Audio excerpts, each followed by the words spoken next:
Günə davam izləyirsiniz, dəyərli izləyicilər. Efirimizə davam edirik və növbəti mövzumuz çimərliklər haqqında olacaq. Artıq bilirsiniz ki, havaların isinməsi ilə etibarən çimərliyi üst tutan insanlar var. Biz bu haqda danışmışdıq, hətta uşaqları ilə dəniz kənarında artıq istirahət edən insanlar var. Bu nə qədər doğrudur, nə qədər təhlükəlidir, hansı hallarda təhlükəlidir və biz nələrə diqqət etmirik ki, faciəli xəbərlərin də artıq şahidi oluruq ki, sosial mediada paylaşılır ki, çox təəssüf dənizdə batan insanlar da artıq var. Bax, bu məqamlardan danışacağıq. İki xüsusi qonağımız olacaq. İncə bir nüansı xatırlatmaq istəyirəm.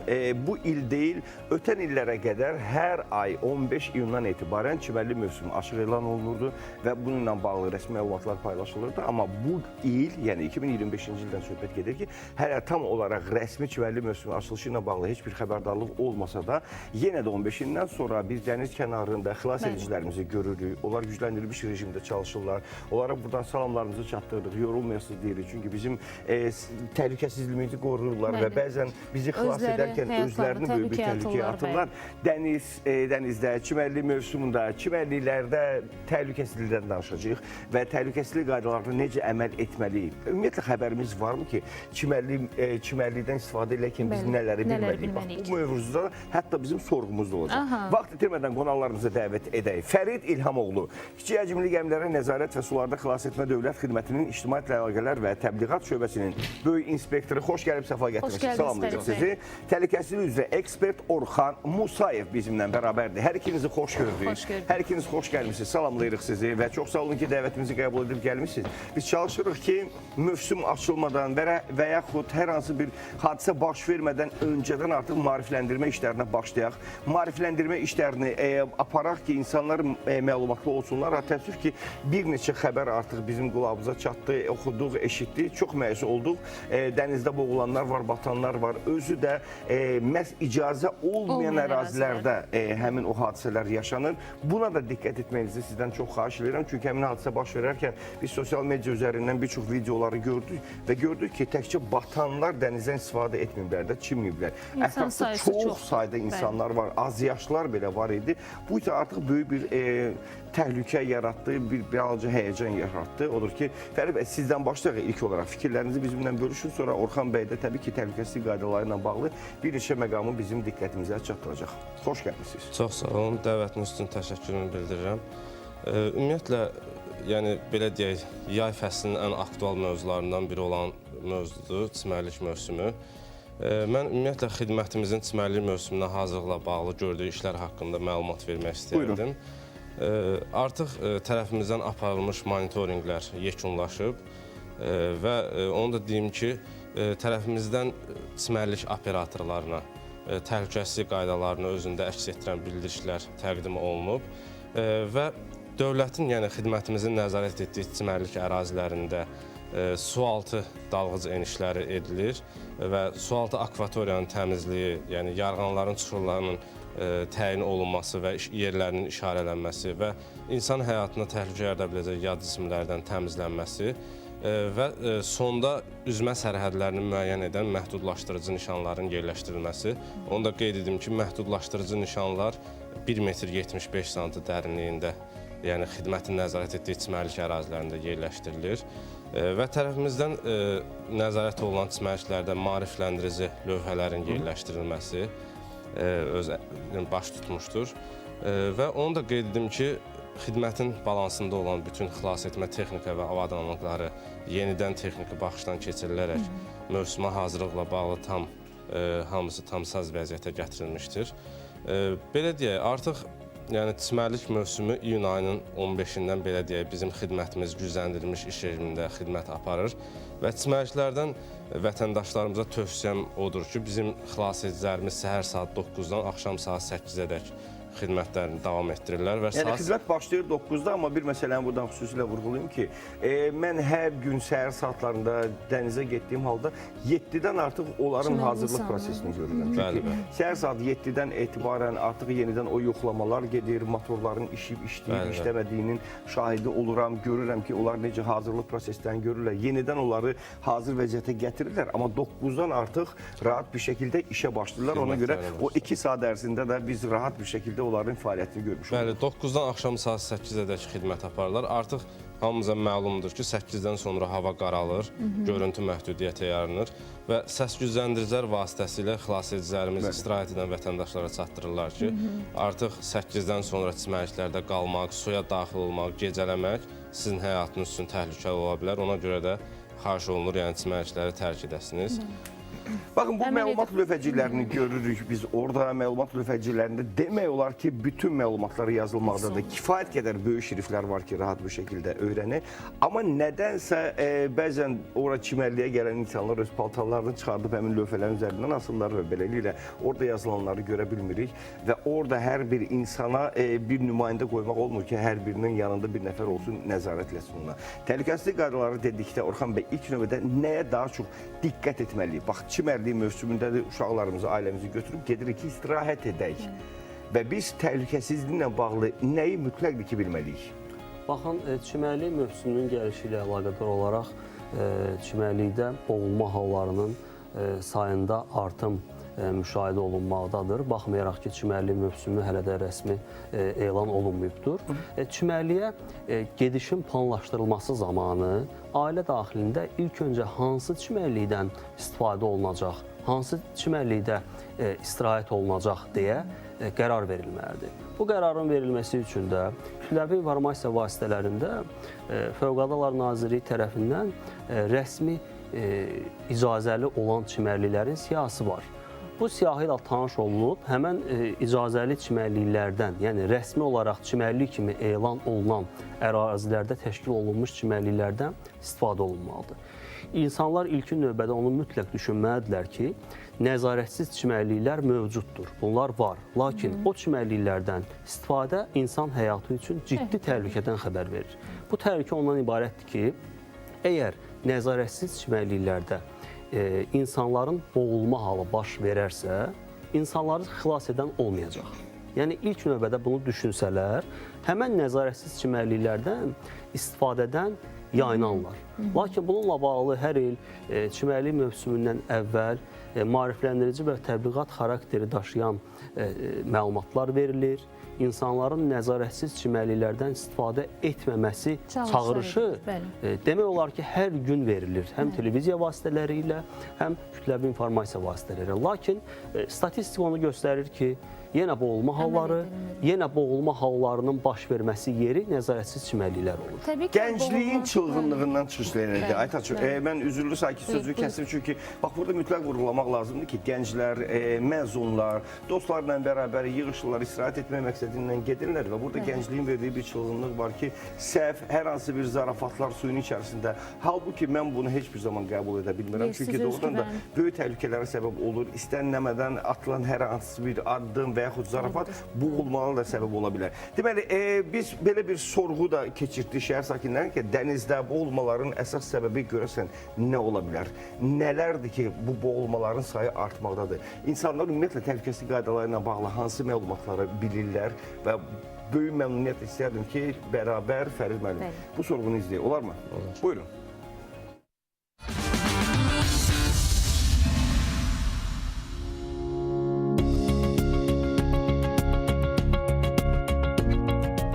Üzə bilməmək, məsuliyyətsizlik, lazım olmayan yerə qədər getmək yəqin ki.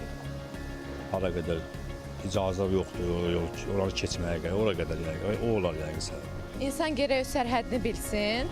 Mən misal üçün çox yaxşı üzə bilən insanam, amma dərinə getmirəm. Çünki birdən-birə dəniz dərinləşə bilər, dalğa arta bilər. Gərək insan əyləncənin həddini bilsin və çox uzağa getməsin. İnsanların dənizdə boğulma səbəbi onların öz məsuliyyətsizliyidir və uşaqların da boğulma səbəbi valideynlərin məsuliyyətsizliyidir. Əminmək ki, uşaqlar dənizdə tək nə gəzir? Göz qabağındadır ki, o qədər belə səbəblər olur və valideynlər yenə də onu gözə alaraq fikirləşmədən uşaqların tək dənizə buraxılır. İlk olaraq məsuliyyətsizlik. Yəni, məsuliyyətsizlik ucbatından belə hallar baş verir. Yəni, qadağan olunmuş yerlərdə çimirlər, əsas olaraq bunlar götürülür. Məncə üzə bilmədikləri üçün, dərinə getdikləri üçün orada ola bilərlər. Dərin çuxurlara düşürlər, ona görə çıxa bilmirlər oradan. Bəli, çox dərinə getməməlidirlər. Məncə qıraqda üzsələr daha yaxşı olar. Üzə bilən adam özünə arxayındır və uzağa gedir və burulğana düşür, nəyəsə düşür, ondan boğula bilər. İnsanların dənizdə boğulma səbəbi məncə ən böyük səbəbi diqqətsizlikdir. Kiçik yaşda uşaqların valideynsiz dənizə girməyi, böyük yaşda olan yeniyetmələrin və yaxud da ki, böyüklərin isə diqqətsizlik səbəbindən, bəzi sərhədləri keçməyindən boğulurlar. Əsas boğulma səbəbləri dənizə gedirlər ki, dost tanışlarının nağılına uyaraq dərinliyə gedirlər. Dərinlikdə də ki, yəni öz həyatlarına son qoyurlar. Məsuliyyətsizlik eləmək yəni olmaz. Məncə insanların dənizdə boğulmalarının əsas səbəbi xüsusilə gənclər, çünki bu yaxında da eşitdim, boğulub 2 nəfər. Ehtiyatsızlıq və necə deyim, macəra axtarmaq, çalışırlar ki, necə eləyə bilər, bir-birləri ilə sanki oyun oynayırlar. Məncə əsas səbəbi məsələnin ciddiyyətini qavramamaqdır son ana qədər. Sorğuda iştirak edən şəhər sakinlərindən minnətdarla çox maraqlı fikirlər səsləndi. Elə burada danışdığımız bir çox fikirlər sorğu tərəfindən, tamaşaçılar tərəfindən yenidən səsləndi. Qoşuluruq hər birinizə. Çox sevinirik ki, insanlar bunu dərk edirlər və doğrudan da rahat bir şəkildə insanlar istirahət üçün çimərliyə gedirlər. İstirahət etdikləri zamanında bir də görürsünüz orada çılğın hərəkətlər olur, gənclərin bir-birinə zarafatları olur ki, bu digər insanların istirahətinə mane olmuş olur. Bunları da riayət etmək lazımdır ki, rahat bir şəkildə dənizdən istifadə edir. Və təbii ki, indi Fərid müəllim sorğunu izləyərkən bir neçə fikir formalaşdı ki, o da münasibətini bildirəcək. Buyurun Fərid bəy. Ümumiyyətlə, bu video çaxda öz əksini tapan uşaqlardır, az yaşlılar mövzusu oldu. Az yaşlılar, ümumiyyətlə 13 yaşına çatmayan uşaqlar çimərliklərdən yalnız və yalnız valideyn müşahidə altında istifadə edə bilərlər. Və onu da qeyd edim ki, artıq bir neçə gündür Azərbaycan ərazisində hamımıza məlumdur ki, küləkli, qeyri-sabit hava şəraiti hökm sürür. Və qeyd edim ki, küləkli hava şəraitində küləyin sürəti saniyədə 10 metrdən artıq olarsa, çimərliklərə daxil olmaq və dənizə daxil olmaq insan həyatı üçün birbaşa təhlükə yaradır. Mən bir mövzuya da toxunmaq istəyərdim. Düzdür, bizim əsasən həyatı, təəssüflər olsun ki, həyatlarını itirən vətəndaşlarımızın əksəriyyəti yeniyetmələrimiz, gənclərimizdir. Yəni, təhlükəsizlik qaydalarına riayət etmirlər və həyatlarını təhlükəyə atırlar. Bu da bir çox zaman acı sonluqlara nəticələnə bilir. Bizim bölgələrimizdə yerləşən su hövzələrin var ki, məsələn, kanallardır, süni yaradılmış göllərdir, arxlardır, çaylardır. Bu kimi su hövzələri naməlum mürəkkəb dərinliyə, sürətli su axınına və qeyri-məhdud görüntüyə malik olduğu üçün və ümumiyyətlə həmin bölgələrimizdə yerləşən su hövzələri çimərlik məqsədi üçün nəzərdə tutulmuyor və vətəndaşlarımıza çağırış etmək istəyərdik ki, sərinləmək üçün yay fəsillərində, isti yay günlərində həmin su hövzələrindən çimərlik məqsədi üçün istifadə etməsinlər, həyatlarını təhlükəyə atmasınlar. Çünki birbaşa insan həyatına ən təhlükə yaradan nüanslardan biridir. Bu ilə bağlı Fövqəladə Hallar Nazirliyinin video çarxları da var, maarifləndirici istiqamətdə. Biz də mütəmadi olaraq həmin bu mövzulara toxunuruq və həmin o video çarxları təqdim edirik. Elə söhbətimizin bu məqamında istəyərdik həmin o video çarxı yenidən tamaşaçılarımıza təqdim edək və izləyək.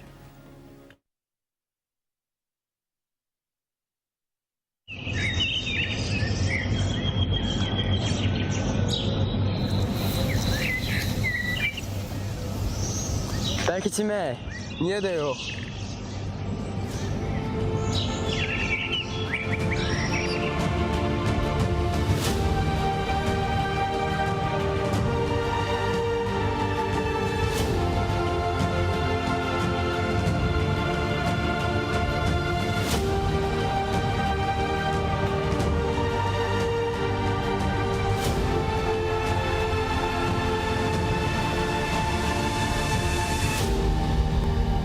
Əziz valideynlər, evlatlarınızı nəzarətsiz qoymayın. Su kanalı, çay və çimərlik üçün nəzərdə tutulmamış digər su hövzələrində çimmək qəti qadağandır.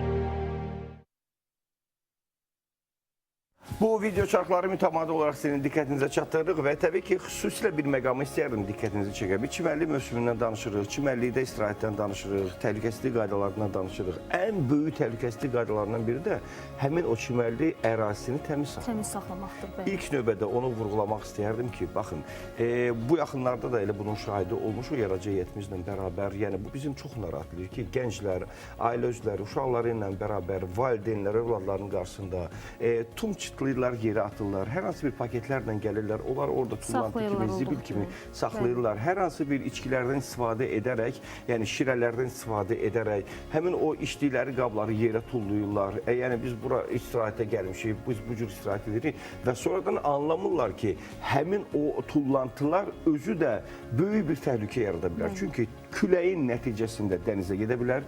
Dənizdə içərisinə o butulkaların deyək də, şişələrin içərisinə su düşə bilər və onlar dərhal suyun altına gedirlər. Yəni dənizdə təhlükəsizlik təkcə boğulma halları deyildir. Həm də uşaqlarımız, az yaşlılar olsun, yeniyetmələr olsun, çimərkən kəsik yaraları və s. ala bilərlər, çirkli su. Bax, bunlar da təhlükəli hallardır və necə düşünürsünüz Orxan bəy? Bunlar da boğulma və s. digər təhlükəli hallara yol aça bilirmi? Əlbəttə ki, təhlükədir. Məncə təhlükədir. Orxan bəy təhlükədir. Təbii ki, ümumiyyətlə təhlükəsizlik məsələlərinə kompleks yanaşılmalıdır. Burada təkcə dənizdə boğulma təhlükəsinə biz fikir versək, digər təhlükələr, hansı ki, ciddi təhlükə hesab olunur, pərdə arxasında qalır. Burada həm dənizdən istirahət məqsədi ilə istifadə edərkən insanların orada antisanitar bir vəziyyətin yaradılması, buna əlavə də məsələn, evdən dənizə istifadə üçün götürülmüş qida məhsullarının artıq günəş şüaları altında qalması, günəş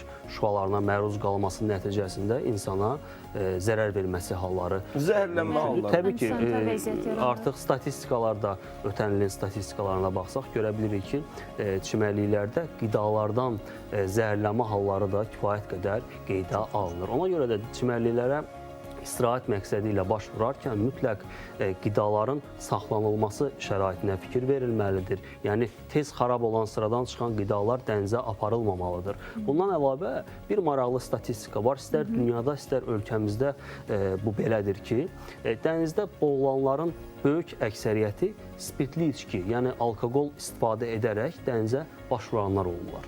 Bu da özü-özlüyündə böyük təhlükədir. Ümumiyyətlə, spirtli içki qəbul edərək çimərliyə baş vurmaq qadağandır.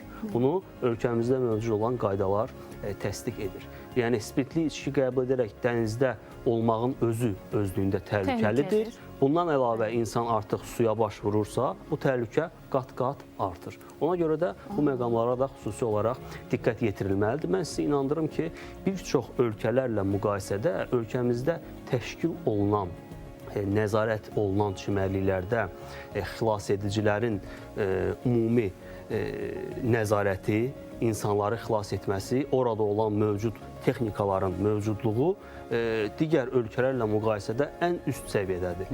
Buna görədir ki, nəzarət olunan çimərliklərdə bir nəfərin belə həyatını itirməsi halı qeydə alınmır.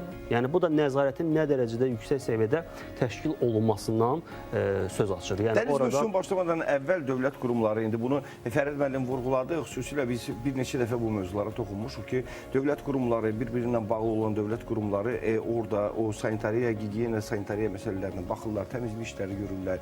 İctimai birliyi var ki, İctimai birliyi də xüsusi dəniz çimərliklərdə xüsusi fəaliyyət göstərirlər. Təmizlik məqsədi ilə gənclərimiz, tələbələrimiz, könüllülərimiz təbii ki, burada çox böyük fəal iştirak edirlər. Amma sonradan biz həmin o təmiz ərazilərin sanitariya pozğunluğu olduğuna görə getmirik. Yəni ki, ora çirklidir, o həmin ərazilərə getməyək, orada istirahət edir. Bəs bunu kim eləyir? Bunu orada istirahət edən insanlar eləyirlər. Ona görə də biz həm öz istirahətimizi təmin etməliyik, həm bizdən sonra gələcək insanların istirahətini təmin etmək üçün təmiz saxlamalıyıq ki, sonra kiminsə övladı gələcək, bizim övladımız kimi, özümüz kimi onlar da istirahət etmiş olurlar. Dənizə istirahət yoxsa, əyləncə məqsədi ilə, hansı məqsədlə gediriksə gedək, müəyyən etiket qaydalar və təhlükəsizlik qaydaları var ki, bunlara həm özümüzün, həm də digər insanların həyat baxımından əməl etməliyik və bununla bağlı bu mövzuda növbəti bir sosial video çarx var, onu da izləyək zəhmət olmasa. Çimərlikdə xoş zaman keçirmək üçün Fövqəladə Hallar Nazirliyi göstərilən təhlükəsizlik qaydalarına əməl edilməsinin vacibliyini bildirir. Çimərlikdə qadağandır. Nəzərdə tutulmamış ərazilərdə çimmək, çimmə zonasının işarələnmiş sərhədlərindən kənara üzmək, küləkli havada dənizə girmək, çimərlikdə gecələmək, sərxoş halda çimərlikdə olmaq, suda kobud hərəkətlər etmək, çimərlikdə balıq tutmaq, xilas etmə texnikasından başqa digər qayıq və kiçik gəmilərlə çimərliyə daxil olmaq, Yadda saxlayın, çimərlikdə uşaqlar nəzarətsiz qalmamalı, xəbərdar edici nişan və lövhələrin göstərişlərinə, xilas edicilərin çağırış və tələblərinə sözsüz əməl edilməlidir. Qızmar günəş altında fasiləsiz dayanmaq, hava qaraldıqdan sonra suya daxil olmaq təhlükəlidir. Unutmayın, qaydalara biganəlik həyatımıza təhlükədir. Təhlükə zamanı 112-yə zəng edin. Bəli, bugün günə davamda gününüz uğurlu olsun deyərək biz hər gün müxtəlif mövzular ətrafında danışırıq. Amma biz düşünürük ki, bax bu istiqamətdə, bu mövzu ətrafında da doğrudan da çox danışmalıyıq. Danışmalıyıq, maariflənməliyik. Gənclərimiz bu barədə çox məlumatlıdırlar. Bəzən müxtəlif gənclər olur ki, irad bildirirlər. Həmin o bayaqki toxunduğumuz mövzular vardı ki, əməl etmədikləri halda həm təhlükəsizliyə, həm təmizliyə, həm o tullantıları, məişət tullantılarına atıldığı zaman irad bildirirlər. Və bu da böyük bir mübahisələrə səbəb olur. Və mənə elə gəlir ki, bax bu səs var idi. Onlar səs gücləndiricilərlə mütləqdir ki, orada istirahət edənlərə təqdim olunmalıdır. Bilməlidirlər ki, onlar istədikləri kimi istirahət edə bilməzlər. Onların istirahəti həm təhlükəsiz olmalıdır, həm təmiz şəraitdə olmalıdır və hətta öz həyatı bahasına onları təhlükəsizliyini təmin edən insanlar da burada çalışmalıdır. Buyurun, indi sizə eşidək. Ümumiyyətlə, mən bir məsələni də nəzərinizə çatdırım. Çimərliklərə üst tutarkən yenə də yeni yetmələrimizdən deyəcəm, suya daxil olarkən kobud hərəkətlərə yol verirlər ki, bu da bir çox zaman onların xəsarət almasına belə səbəb olur. Və onu da qeyd edim ki, isti yay günlərində çimərliklərdən istifadə edərkən qızmar günəş altında da fasiləsiz dayanmaq olmaz. Bu da bir çox zaman gün vurmalara səbəb olur. Və çimərlik ərazisinə ümumiyyətlə xidmətimizin xilas etmə texnika və vasitələrindən başqa digər suda hərəkət vasitələrinin daxil olması da qadağandır. Əsas məsələlərdən biri, yəni çimərlik ərazilərinə, bayaq Orxan müəllim vurğuladığı kimi, yəni spirtli içki qəbul edərək gəlmək olmaz. Yəni həmin insanlardır ki, bir çox zaman bizim xilas edicilərin göstəriş tələblərinə riayət etmirlər və tərəfimizdən quraşdırılmış həmin məhdudlaşdırıcı nişanları ötüb keçirlər ki, bu da bir çox zaman onların boğulma təhlükəsi ilə üz-üzə qalmasına səbəb olur. Düzdür, bizim xilas edicilər həmin vətəndaşlara qarşı tədbir görürlər, onları geriyə qayıtmalarına çağırış edirlər və bəzən özləri, yəni xilas etmə qayğıları ilə həmin vətəndaşları qayığa qaldıraraq geri qaytarırlar. Çünki elə insanlar, yəni sərxoş halda olan insanlar bir çox zaman özlərində olmurlar, yəni göstərişlər... Kənardakılara da narahatlıq. Bəli, bir çox zaman hətta belə deyək, çimərlik ərazilərində həmin insanlar dava belə salırlar. Davranış qaydalarını pozurlar. Kobud şəkildə pozurlar, bəli. Çox sağ olun bu çağırışlarınıza görə və minnətdarım ki, bu mövzu ətrafında danışmağımıza razı oldunuz. Həm Fərid bəy sizə, həm Orxan bəy sizə minnətdarım. Təşəkkürümü bildirirəm. Tövsiyəm odur ki, vətəndaşlarımızdan yalnız və yalnız xidmətimizin nəzarət etdiyi çimərliklərdən istifadə etsinlər. Digər təhlükəsiz ərazilərə daxil olub həyatlarını təhlükə atmasınlar. Mən sizin dediklərinizə də qoşuluram və bilirəm ki, bu çağırışların hər biri mütləq vacibdir və bəzən bizim dəniz kənarında o qədər gözəl, maraqlı təbiətimiz var ki, hətta qayalıqlar deyilən ərazilər var ki, insanlar bəzən bu təhlükəsini nəzərə almadan qayalığın üzərindən atlanmaq istəyirlər. O əyləncə, amma onlar böyük bir fəsadlar və böyük bir təhlükə yaratdığını da unutmasınlar. Çox sağ olun gəldiyiniz üçün. Xatırladaq ki, qonaqlarımız Fərid İlhamoğlu, Kiçik həcmli gəmilərin nəzarət və sularda xilas etmə Dövlət Xidmətinin İctimaiyyətlə əlaqələr və Təbliğat şöbəsinin böyük inspektoru Orxan Musayev təhlükəsizlik üzrə ekspert idi. Qısa fasilədən sonra növbəti mövzular qarşınızda olacaq.